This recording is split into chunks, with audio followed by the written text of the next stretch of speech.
नमस्कार दोस्तों, एक नई लर्निंग के साथ हाजिर हूं और आज की इस लर्निंग में हम लोग जिस बात को लेकर के समझने की कोशिश करेंगे उसका नाम है ऑपरेटर गेम।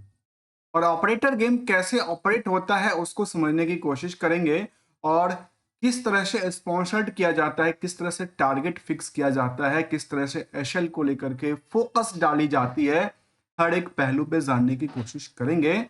कंपनी की भी जिक्र करूंगा, पहले चलते हैं उस चीज को लेकर के जहां पे हमने इस चीज को समझने की कोशिश किया कि आखिर ये ऑपरेटर गेम कैसे है। आइए जरा डिस्प्ले पे चलते हैं और समझने की कोशिश कर। दोस्तों देखिए, हमारे सामने एक हमने वीडियोस कैप्चर किया है और ये वीडियोस जो है वो कैप्चर किया है हमने किससे? गूगल की जो एड है, एडसेंस सेंटर है, उससे हमने इसको सॉरी एडसेंस नहीं, एड सेंटर से हमने इसको कैप्चर किया है, जो ट्रांसपेरेंसी सिस्टम है उसको लेकर के। और वहां पे एक हमारे सामने एक एड प्रेजेंट होता है और वो एड ऐसा है कि कहती है एड के अंदर जिस कंपनी को लेकर के करीब करीब 800 करोड़ का ऑर्डर मिला है यूएस बेस्ड कंपनी से। और इसका जो करंट मार्केट की प्राइस थी इस कंपनी का, वो करीब 15 रुपए के आसपास था। और टारगेट की यदि बात किया जाए तो आपके सामने टारगेट भी दिखेगा, जो 200 रुपए से ज्यादा के टारगेट को लेकर के रखा गया है। तो यदि हम प्रेजेंट करें, इस वीडियोस को प्रेजेंट करने के बाद मैं थोड़ा सा आवाज को आपको म्यूट कर देता हूं। और अदरवाइज अदरवाइज आप कहेंगे कि मैं शायद इसको स्पॉन्सर्ड कर रहा हूं। तो देखिए, इस तरह की जो चल रही है चीजों को, टारगेट फिक्स किया जाता है और चीजों को लेकर रखा जाता है, इसको एक एनालाइज के तौर पे रखा गया है।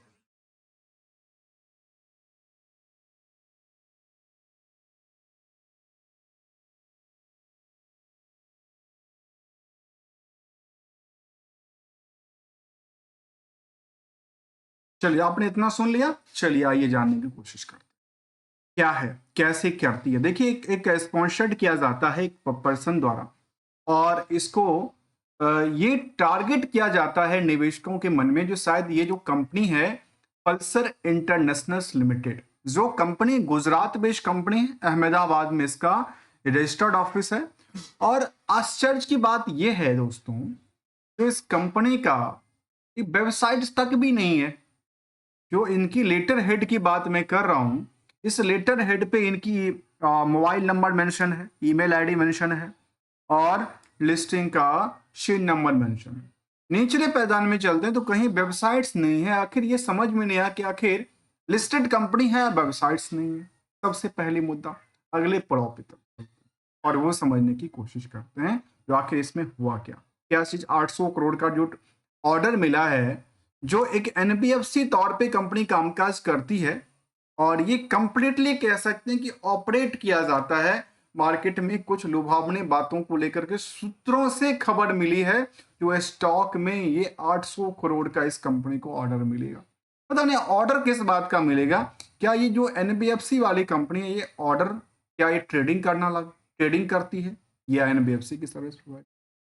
क्योंकि इसकी डेटाबेस के मुताबिक कंपनी 1990 में बनी थी और Pulsar international is the business of financing and investment कामकाज करती हुई देखी गई थी। अगली बात कहती है कंपनी को लेकर के, जहां पहले 15 रुपए की प्राइस उन्होंने रखा था, जिस टाइम पे उन्होंने वीडियोस बनाया होगा, अपलोड किया होगा, आजकल मार्केट में 16 रुपया 70 पैसा हो गया। सोचिए, 1 रुपया 70 पैसे का खड़े खड़े फायदा मिलता जा रहा है जो इसमें बिकवाली करते जा रहे हैं। जो खरीदारी करेंगे उनको कितना मिलेगा वो तो बाद की बात होगी। बुक वैल्यू से मार्केट में 950% मूवमेंट हो चुका है। इंट्रिंसिक वैल्यू से कह सकते हैं कि मार्केट नियरली डबल से ज्यादा ग्रोथ कर चुका है। अब सवाल आता है कि इंडस्ट्रियल की जो बाकी कंपनियां हैं उसकी रफ्तार के आगे इसका रेस क्या है। देखिए, जहां पे जो एवरेज कंपनियां हैं, एवरेज का मतलब जो इसी सेगमेंट की कंपनियां हैं जिसमें कि बजाज फाइनेंस है, जियो फाइनेंशियल जैसी कंपनी है, मुथूट फाइनेंस है, श्रीराम फाइनेंस जैसी कंपनी है, उनकी रफ्तार के आगे जो इनका रफ्तार है एवरेज से डबल से ज्यादा का रफ्तार, मतलब यहाँ पे निवेशकों को लेकर क्राउड भरी पड़ी दिखती है। पहला संकेत तो यहां मिलता है कि यहाँ पे ओवर क्राउडेड है। दूसरी बात कहते हैं कि आरओई आरओसी 31 से 31% के बीच में रिटर्न दे रही, ये तो यहाँ पर रिटर्न अच्छी खासी दर्ज करती। यूटिलाइजेशन की बात की, जबकि प्रमोटर के हाथ में जो कंट्रोल है इस कंपनी का वो ऑलमोस्ट 8%। आखिर ऐसा क्या हुआ जो प्रमोटर अपनी होल्डिंग से निकल गए, ऐसा क्या हुआ? अगली सिचुएशन कहती है जो हायर से लोअर की पहचान को देखिए। रिसेंटली बात करूं तो रिसेंटली उसने हाई के पास गया होगा, मार्केट टूटा, दोबारा मार्केट को पंप करना स्टार्ट किया जाता है। जहां कंपनी में अर्निंग और नंबर ऑफ शेयर को देख लीजिए अंदाजा लगा करके, पूरे के पूरे मार्केट कैप 119 करोड़ की है और उसको कैप्चर करना कितना आसान है वो आप समझते होंगे। और भी डेटा को सामने रखने की कोशिश करता है। सोचिए, जो 15 रुपए का शेयर है उसको लेकर के टारगेट दिया जाता है 250 रुपए का, उसको टारगेट दिया जाता है 250 रुपए का। वो आखिर क्या मार्केट में कुछ बड़ी हलचल क्रिएट करेगी? क्या जियो फाइनेंशियल, बजाज फाइनेंस से बड़ी हलचल क्रिएट करने की कोशिश करेगी जिसका खुद का वेबसाइट्स ना हो? आइए जरा इसको पैरेलल तरीके से समझने की कोशिश करते हैं। यदि रिजल्ट की प्रोस्पेक्टिव डेटा को देखें, जहां कंपनी को लेकर 800 करोड़ के ऑर्डर मिलने की सवाल है सूत्रों के मुताबिक, तो वहां पे कंपनी में देखिए टोटल टर्नओवर इसका 10 करोड़ का रहा था क्वार्टरली। यदि ईयरली भी देख लें तो शायद 800 करोड़ तो दूर 80 करोड़ भी इसका टर्नओवर नहीं पहुंचा कभी। आइए जरा जानने की कोशिश करते हैं जो आखिर एक्चुअल में ये ट्रेडिंग ही करती है या क्या वो इन्वेस्टमेंट और बैंकिंग सर्विस से प्रोवाइड डील करती देखी गई।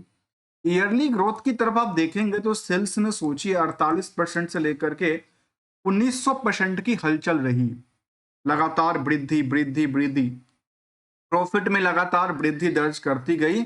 स्टॉक प्राइस सीजीआर एक साल में 93% तक की आंकड़ा को टच करती है, तो रिटर्न ऑन इक्विटी केवल 31% ही रहती थी देखी गई। अगली सिचुएशन कहती है इस कंपनी को लेकर के, जब पीयर से आप कंपेयर कर रहे थे तो ये भी जानना जरूरी है कि आखिर कंपनी नेट इनकम मार्जिन कितना जनरेट कर पाती, क्योंकि ये एक बिजनेस टू बिजनेस में डिपेंड ये करता है कि आखिर कंपनी जो भी कमाती है, सेल करती है अदर सोर्स ऑफ इनकम से, उसमें बचाती कितना है, उस बचाने के प्रति क्या कितनी परसेंट की इफेक्टेड उनका रेशियोज लगा हुआ है, उसको लेकर के यदि देखा जाए तो ये कह सकते हैं कंपनी बाकी कंपनियों की रफ्तार के आगे, जहां पे बजाज फाइनेंस, जियो फाइनेंशियल जैसे कंपनी से मुथूट फाइनेंस जैसे कंपनी शामिल है, वहां केवल और केवल इस कंपनी का पल्सर इंटरनेशनल की कमाई केवल 8% रही है total revenue plus other source of income को मैच करके। जबकि बुक वैल्यू से आप मैच करेंगे इसकी प्राइस को, तो जो बाकी कंपनियों की रफ्तार है उसके आगे तो इनका रफ्तार आप देखेंगे तो ये आंकड़ा ये दर्ज करती देखी जाती है जो यहां भी करीब 950% की मूवमेंट है, जबकि आज तक बजाज फाइनेंस और जियो फाइनेंशियल जैसे कंपनी में इतनी तेज रफ्तार नहीं दर्ज कर।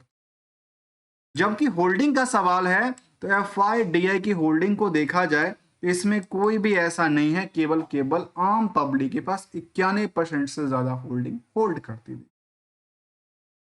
नेक्स्ट बात को यह शामिल करता है कि कंपनी में यदि आप बैलेंस शीट को देखते हैं तो कंपनी में जो फंड था वो सारे के सारे फंड अदर एसेट्स के अंदर दर्ज करती देखी गई। मतलब सीधा सीधा यदि हम बात करें तो कंपनी के पास खुद के लिए एक मोबाइल, एक लैपटॉप, एक टेलीफोन भी नहीं है। क्यों नहीं है? क्योंकि फिक्स एसेट्स के अंदर ऐसा कोई भी इंफॉर्मेशन उन्होंने साझा नहीं किया। जो नंबर है वो अदर एसेट्स आइटम के अंदर दिखती नजर आ रही है। आइए जरा और सिलेबार तरीके से समझने की कोशिश करते हैं, और वो ये डेटाबेस ये कहता है कि जब निवेशकों का इंटरेस्ट जाना जाए कंपनी में तो लगातार बल्क डील सामने आती रही है, और बल्क डील के साथ साथ यदि हम बात करने वाले हैं तो थोड़ा सा एक इसको हम पहलू को थोड़ा सा छोटा कर देते हैं, और ये कहता है सिलसिलेवार तरीके से जो 8% के अलावा 91% की होल्डिंग आम निवेशकों के पास है। केवल 17 से 18,000 निवेशक हैं, जो दिसंबर का डेटाबेस आया और अभी रिसेंटली उन्होंने 2 दिन वीडियो पहले अपलोड किया, तो शायद अब जाकर मार्केट में रेस पकड़ सकती है। ये कुछ आंकड़ा था, इसको लेकर हमने समझने की कोशिश की। जहां तक बल्क डील का सवाल है, वहां पे लगातार बल्क डील शामिल होता रहा है, जहां पे सोचिए लगातार बड़े प्रमोटर्स, बड़े ग्रुप से लोग 4-4 लाख 5-5 लाख शेयर एक बार में बेचते जा रहे हैं। आम निवेशकों को ये दिलासा दिया जाता है, लुभावनी बातों शामिल किया जाता है कि शायद इनके पास 800 करोड़ की ऑर्डर है और मार्केट में 15 रुपए का शेयर 250 रुपए का पिछले 12 महीने में पहुंचा, जबकि पिछले एक साल में इसके स्टॉक परफॉर्मेंस में करीब 89-90% तक की उछाल आई है। 89-90% तक की उछाल आई है। रिस्क और रिवार्ड की पोटेंशियल को जानने की कोशिश किया जाए, आपस में जो तालमेल है वो काफी गैपिंग की बात कहती है, जहां पे प्रमोटर कंट्रोल कम है कंपनी में, और साथ में यदि आप देखा जाए तो इसमें चाहे वो स्टॉक ट्रेडिंग की बात करें, काफी हाई रेंज में महंगा रेटों में देखने को मिलता है, और पिछले एक साल में स्टॉक परफॉर्मेंस में काफी अच्छी रनवे पे उड़ती देखी गई, जहां पे ये कह सकते हैं कि जहां पे बाकी कंपनियां, चाहे बजाज फाइनेंस हो, जियो फाइनेंसर्स हो, श्रीराम फाइनेंस हो, मुथूट फाइनेंस जैसी कंपनी शामिल है, उनकी रफ्तार पिछले एक साल में किसी की गिरावट में तो किसी की चढ़ती हुई ट्रेंड में आके नजर आई, ट्रेंड में दिखी नजर आई, तो यहाँ पे इनका 90% की उछाल रही, जबकि पिछले केवल और केवल 6 महीने में इस स्टॉक की परफॉर्मेंस में 26%, तो पिछले एक महीने की रफ्तार में स्टॉक परफॉर्मेंस में 5% की वृद्धि दर्ज करती गई, जबकि ऑन एवरेज बाकी मार्केट में जहां तहां बिकवाली रही, जियो फाइनेंशियल्स और बजाज फाइनेंस जैसे कंपनी में 11 से लेकर के 22% तक की गिरावट दर्ज करती देखी गई। केवल और केवल 6 लोगों का टीम है और ये मार्केट को इतनी बड़ी हलचल क्रिएट करती पाई गई। जहां तक सेगमेंट वाइज का सवाल है, आखिर कंपनी एनबीएफसी से कमाती है या कुछ और कामकाज करती है, इसके लिए यदि सेगमेंट वाइज डेटा देगा तभी पता चलेगा।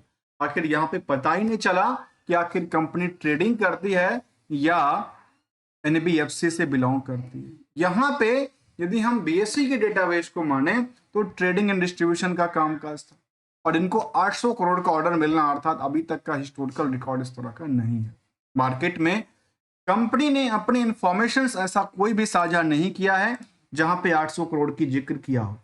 केवल और केवल ये वीडियोस में ये कहा गया है कि सूत्रों से मिली खबर के मुताबिक इसको क्या मिला है, ऑर्डर मिला है 800 करोड़ का, और इसको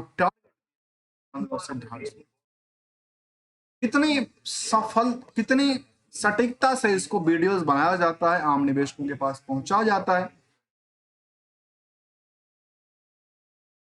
जाता है और आम निवेशक इसके झांसे में आ जाते हैं। इसलिए दोस्तों कहते हैं बी केयरफुल, बी एबेरिश, अदरवाइज ऑपरेटर गेम कई बार आपको पैसा बना के देगा और कई बार आपसे निकाल के ले जाएगा, क्योंकि जब 10 के पॉकेट से पैसे निकलते हैं तो एक के पॉकेट में पैसा जाता है, और ये 10 का नुकसान तो एक का फायदा, तो स्वाभाविक सी बात मानी जाती है।